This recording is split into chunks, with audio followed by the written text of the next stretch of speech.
So do you guys think it's important for couples to talk about their relationship? Yes, if you need to. I mean, if you're feeling like if your relationship is flowing and it's just kind of working, then great, go with it. I mean, but of course you come to bumps in the road where you kind of feel like, something's not right, then absolutely, I think communication is key. And See, I think... disagree. I think you should keep it inside and let it bottle up until you explode. Right. Does your fiancé know about that? Everyone's got their way of dealing with things, yeah. No, I think it's important. Sometimes it's a balance, like you could talk about stuff, but sometimes it's good to kind of leave well enough Don't alone overanalyze. and don't overanalyze. Yeah, for sure. Sometimes turning a page is the best thing you can do. Yeah. You know what I mean? And then after you express kind of like, this is disappointing, or I don't like the way this makes me feel, and then once you do that, then you got to get past and do something different. She likes physical violence. It's very complicated. Works for me. It works for her. Yeah. I guess myself, I really enjoy my own company, and I'm a celebrity, so I've lived that fantasy. Yeah, we just had that retreat, actually. Exactly. All of these couples, even though they weren't real, it was a lot of celebrity couples out That's there. right. They were fantastic. Everyone brought their significant others, so we had fun. All right. I don't know. I guess you'd have to go into, You don't have to. That's like your favorite. favorite. That's like the 17 magazine with like, what's your favorite color? You know what I mean? Yeah. With all Yeah, due no, respect. true. But I think the big thing is what makes any kind of retreat, like celebrity, who cares? It's like you go with your friends that you have things in common with, and you go have fun. It's For like sure.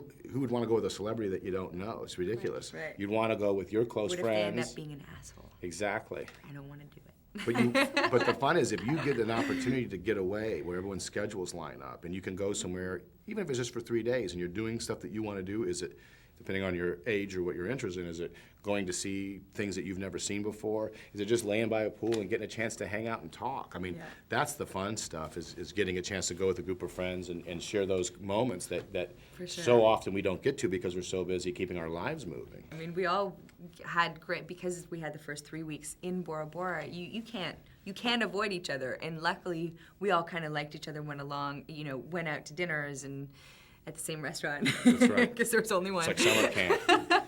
But we had a great time, and I think that sort of played on screen as well.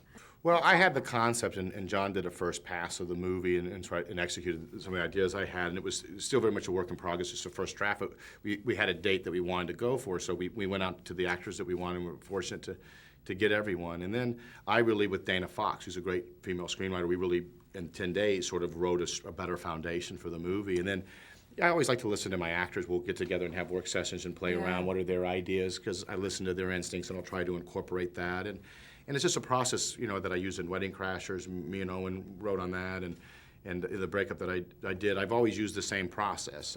So I think it's important to have a foundation, have the ability to know what is your mission statement, what do you like, what is truthful, what's not. And then I think if you have that kind of confidence, you can bring people into that and sort of play around. And then it's important to make a decision and pick a direction to go to. I think the comedy is especially the kind of comedies that I do, is really relying on the relationships in human beings. Those are the special effects. And I think it's great special effects because we all have those relatable moments that we can relate to. We've all been in those situations, whether in the breakup it's the argument over 12 lemons. Why didn't you get to the lemons for the centerpiece? And we've all had a version of that.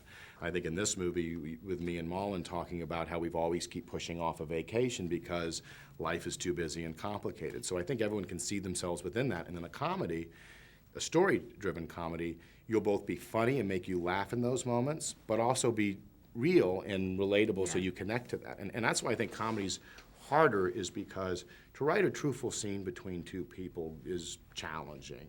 But to have a truthful scene, like the walk that all the guys have on the trail where they're all sort of saying what their problems in their relationships are, to have that be real, but to be funny on top of it. So not betray the realness, but also make people laugh. That is the most sophisticated sort of storytelling that you can do. It's hard because a lot of people want to push comedy in your face, where it's like if you drop back a little bit and let it happen, a lot of times you rely on good writing, or you rely on the people around you, and it becomes such a real thing because you're actually playing off each other and the real feelings that are going on in the moment.